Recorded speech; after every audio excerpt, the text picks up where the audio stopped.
The Sunday Gospel reading for the 22nd Sunday in Ordinary Time reminds me why liturgical architects have so much in common with World Wrestling Entertainment owner Vince McMahon, arguably the greatest heel in the history of professional wrestling. Like the villainous Mr. McMahon, the designers of the lectionary have committed a screw job on both the Gospels and Jesus. Look very careful at the Gospel reading. What's missing there? What the hell happened to verses 9 through 13? Or verses 16 through 20? Why did the lectionary masterminds gut the passage like that? Why did they vivisect it and sew it up again, Dr. Frankenstein style? We have another lectionary screw job, folks. To see it, pause the video and take up and read this whole passage, marking carefully the uncomfortable parts our lectionary leaves out. As we've seen before, Mark and the other gospel writers lived decades after the Jesus movement. When they wrote about Jesus, sometimes they didn't get him. And that does get reflected in their writings, which represent interpretive portraits of Jesus, never photographs. But unlike our lectionary, they never betray Jesus by intentionally transforming him into something he wasn't. In other words, they don't commit screw jobs on Jesus. For example, the evangelists, elites, honestly but wrongly thought that Jesus was a rebel and an iconoclast, and they praised him for it. Ironically, Jesus' enemies, themselves urban elites, also imagined him to be both rebel and iconoclast, but they condemned him for it. Folks, Jesus didn't keep the great tradition of Israelite urban folks. Not because he was a rebel who didn't want to, but because he was poor and so he couldn't afford to. Because Jesus was a starving Galilean villager, he kept the little tradition of peasants adapted for Israelite peasant life. In empathy, place yourself into the sandals of peasant Galilean Jesus. He was itinerant, which means he was seen as a social deviant, long before he ever became a folk healer. How could he afford to observe the tradition and purity laws of urban elites? Think about the water he would need to take all those mandated baths and ablutions. And then consider his followers, fishermen. All Jesus' fisherman friends were constantly touching dead things and other pollutants.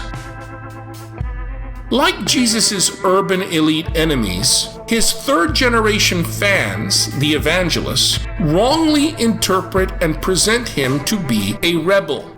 And unlike his enemies, these gospel authors celebrate Jesus for being such an iconoclast and rebel. They were incorrect, but honestly so. Unfortunately, not so the designers of our lectionary. The gospel reading as presented today is a lectionary screw job worthy of Vince McMahon from the WWE. It betrays the historical Jesus and the Markan interpretation of him as well. Mark says that Jesus saying about defiling and non-defiling foods is a parable. Now think about that. By calling it a parable given to the crowd, Mark is telling us quite a lot. Why does Mark speak parables to outsiders? Read carefully Mark chapter 4, verses 10 through 12 to find out why.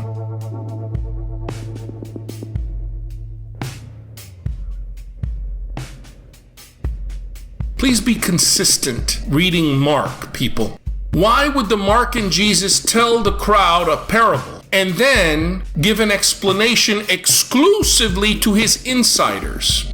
Compare the omitted Mark chapter 7, verses 17 through 20 with Mark chapter 4, verses 10 through 12. Doesn't Jesus want the crowd to get him? Jesus explains his stories only to his followers, insiders, but never to the crowd, outsiders. Today's lectionary screwjob betrays Mark and Jesus by editing out Jesus' Mediterranean secrecy and deception for outsiders. This lectionary screwjob strips Jesus of a key element from his Mediterranean culture, and therefore also from the inn of incarnation. Unlike the United States, no outsider to your core group deserves the truth. That story's meaning is for the Jesus group alone. Outsiders have no right to it. My friends, that's uncomfortable for the hierarchy. They cannot tolerate, will not tolerate, the real deal Jesus. So they require a construct named Jesus, who is culturally congenial to the West, who always speaks plainly and clearly to both insiders and outsiders alike, to both church and world alike, one who is never secretive or deceptive. In other words, a faker. A fake, controllable Jesus made after their own image and likeness, who keeps people under control. Hence, their lectionary screwjob. And rank-and-file Western parishioners sitting in the pew? We're no better. Western Christians will not tolerate Jesus as he was. It's because we crave a Jesus who is buying Western values. BS artists, we love to ask, WWJD, what would Jesus do? Once we honestly ask that question and grapple over it, we too will commit identity theft on Jesus, just like the lectionary screwjob does.